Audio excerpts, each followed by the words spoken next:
Hello and welcome. Today I'm going to be talking about one of the most famous books of all time, and that is Dostoevsky's Crime and Punishment. Now, if you've never watched my videos before, I'm a graduate student researching Russian literature, and my goal is to provide some key literary and historical context for some of the greatest works ever written. And this video is a part of my Dostoevsky series.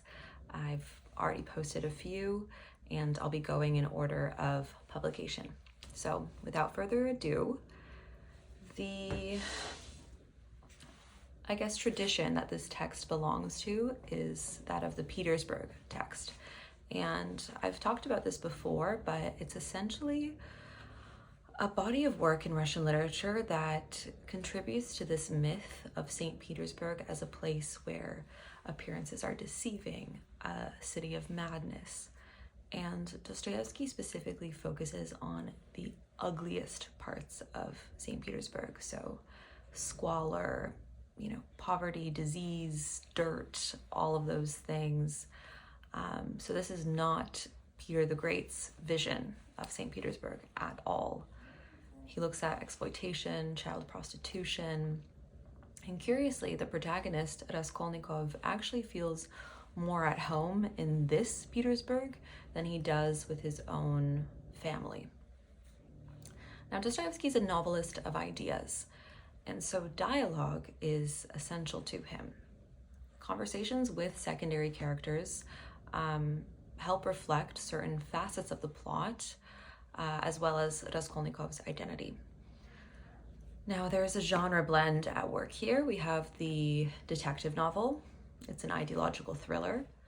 It's a Bildungsroman, which is just a fancy German word for like a coming-of-age story, or like a novel of testing and ordeal, to see kind of how the protagonist develops. Now, the protagonist's names are always key in Russian literature. This word, raskol, means split, rupture, crack, schism, and it immediately evokes other famous splits in Russian history. So we have the schism between the old and new believers of the Russian Orthodox Church, which is essentially the old believers were people who refused to accept certain reforms, such as that you had to cross yourself with 3 fingers. And Dostoevsky writes a lot about this religious group.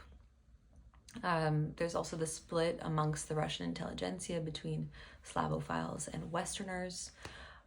There's the men of the 40s, so to speak, versus the men of the 60s.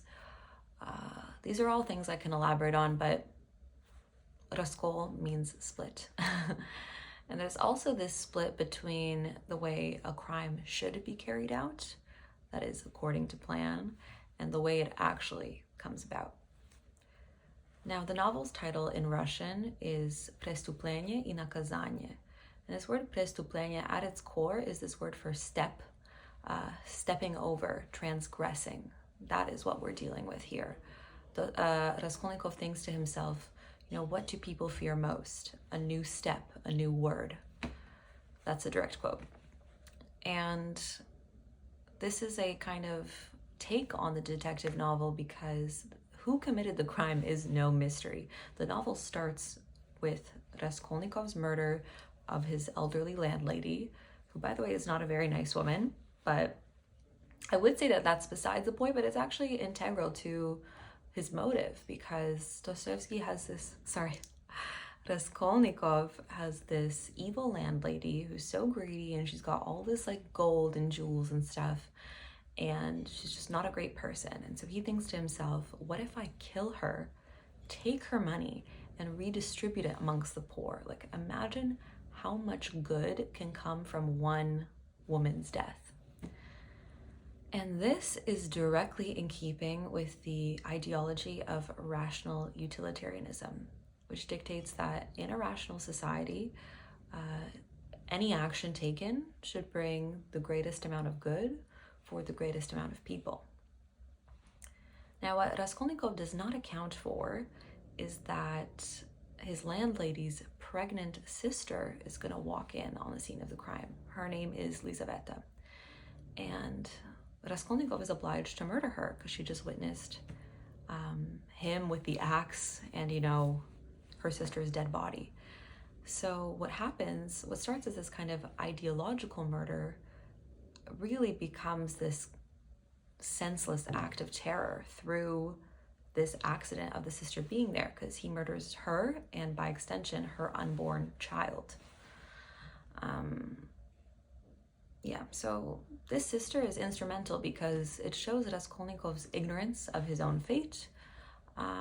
It ruins the rational utilitarian murder because she's just an innocent pregnant woman who, it's implied, is the victim of rape. And she's a perfect example of somebody who should be given the money that he murders for in the first place. And this is the climax. It happens right at the beginning, and this is the split. And his reaction, Raskolnikov's reaction to this, really shows his humanity. He's just a young man. He's a young law student.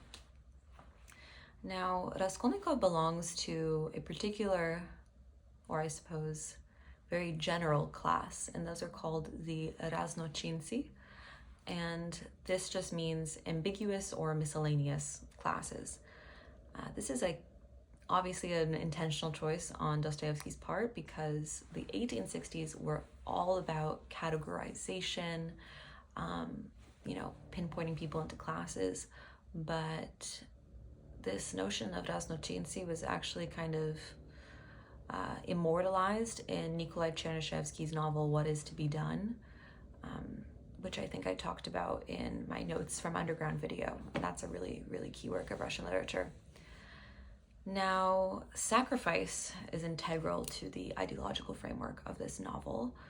There's Dunya's sacrifice, that is Raskolnikov's sister, who pledges to marry a man she does not love in order to financially benefit her family. So that's kind of one form of prostitution. And then we have the literal prostitution of the character Sonia, who appears a bit later in the novel. Another important part is enlightenment theories. So Raskolnikov asks himself what right he has to break up his sister's engagement. This language of rights is super important here. When it comes to conceiving of time in this novel, it is the time of right now. And that is to say that Raskolnikov, he wants to make his fortune overnight. He is impatient, he moves very rashly, not at all how you'd expect kind of the typical murderer to behave. Then there's these kind of combating forces of fatalism, destiny.